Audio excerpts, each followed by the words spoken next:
Well, friends, I want to share one more testimony with you from my good buddy Carlos. And so, Carlos, I want to invite you up on the stage.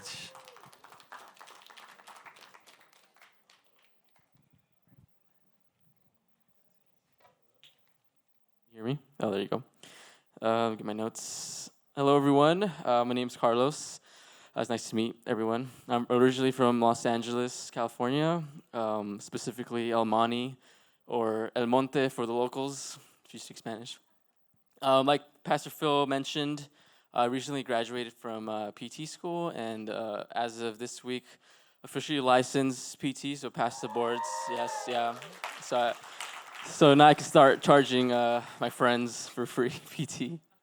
But it's been like a lot of us know, it's been difficult every time you or anytime you go try to get higher education. You know, it's hours of stress, seasons of doubt, career changes. And my testimony has, if I could summarize it, has been trusting that God is who He says He is. So, like many of us here today, I was born a Christian, born SDA.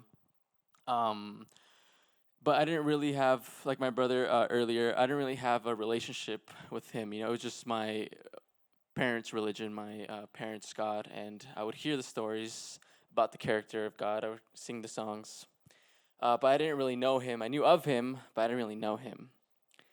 And my walk with God became intentional in high school, and I got the opportunity to do colporting. And what that is, if you guys don't know, it's just going door to door, giving books on a donation basis. And I remember this one day, it was hot. It was like 120, I want to say. It was like a heat wave in Huntington Park, and I was wearing khakis, and it was bad, sweat stains everywhere.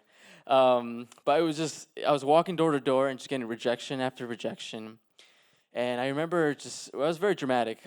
I kind of in my heart called out to God, and it's like, why am I here? Why am I doing this? Like, everyone hates me. Everyone's just saying no. No one's getting the books. And this was for like a scholarship to go to private school at San Gabriel Academy. And I was like, I'm gonna be broke. Um, and I remember, you know, like I might call it quits after today, but I decided to go to the next house, and I knock, and a man opens up. He's a little older. He looks tired, and I kind of try my best to smile, and with my customer service voice, hello, my name is Carlos. I'm a student working on a scholarship, and then hit him with the cookbook. And he was like, I gave him my whole spiel of what I was doing, and he's like, no, like I can't help you, sorry. And then I was well trained, so I hit him with the reverse. So I took the cookbook out. I was like, not much of a cook. I'll give you Peace Above the Storm, which is essentially Steps to Christ, if you guys know that. But he quickly stopped me. He's like, listen, kid, I have no money. I just came back from a meeting with a lawyer. I just got divorced. Just had open heart surgery. And he showed me his scars, like from here to here. And I have no money to give you. I'm feeding my kids a cup of noodles because that's all I can give them. And I remember that moment as a high school kid. And it felt like this love towards a complete stranger. And I gave him the book, and as I was walking back from his house, it kind of clicked in it, like what everything was about. And I remember thinking, like, how can I feel like love for a complete stranger, right? And I thought, like, how much more does God love me? And I don't know if that person will be in heaven. I'm curious to see if we see him in heaven. But that was just kind of the foundation of my growth with God, of believing, like, when God says He's love, He is love. And I fast forward PT school, just because it's so new, I kind of wanted to share a little bit about that. So when I was applying to PT school, I applied everywhere, and not everywhere, maybe like 5 schools, but Loma Linda was one of them. And I remember getting rejection after rejection, and then finally the Loma Linda card came through the mail, and I was like, yes, this is it. And I remember going to my room, opening it, And I was like, okay, this is it.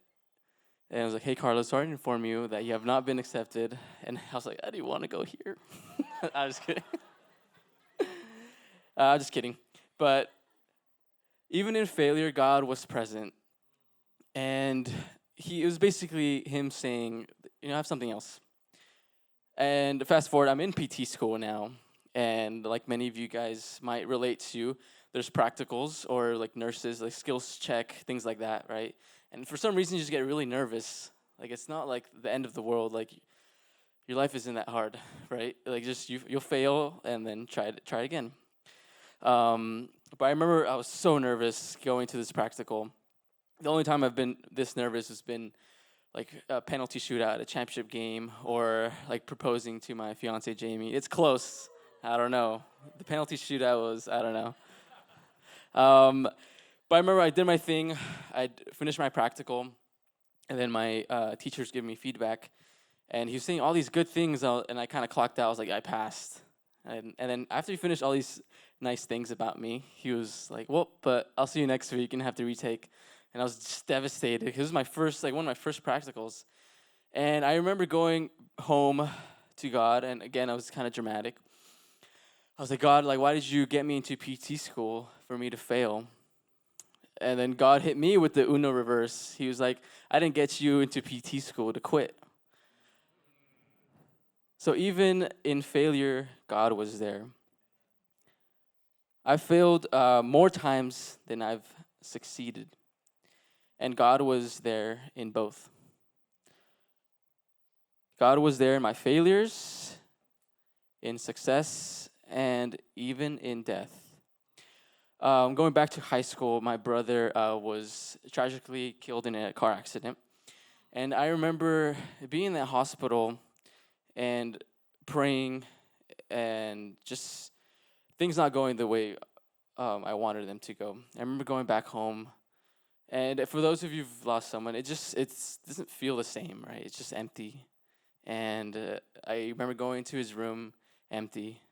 I remember sitting in my room and like thinking to myself, and just like my heart is empty, right? And then there's always this void that nothing really can fill it.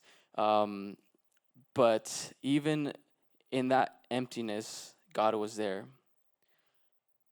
Through all my stages of grief, like the denial, anger, bargaining, looking back at those moments in my life, because I've entered this time of reflection, of ending a certain chapter and starting a new chapter, and kind of got an opportunity to look back at my life. And I've seen God in the ups and downs, both in the ups and the downs, in my failures, in my success, and in the death of my brother. And I remember, like when you're in it, you kind of don't know. But when you come out of it, you see God's hand everywhere, from the people that He's placed in your life to bring you encouragement. And I remember feeling peace. And I hadn't felt peace in a while after my brother's passing. Time after time, God has shown me His goodness. And it's so crazy to just reflect on the goodness of God. Like even from when I started like kindergarten, like I didn't know English, and like now I'm a PT. It's pretty surreal. So from the kindergarten to like anonymous donations to pay my tuition to graduating PT, and even in the death of my brother, God has been there. So I can stand here today confidently say that God is real. And God loves you. And God is who He says He is. So whether you are in the ups or downs of life, I want to say to you that God is with you in both. And to close, I kind of want to share what my mom would tell us all the time.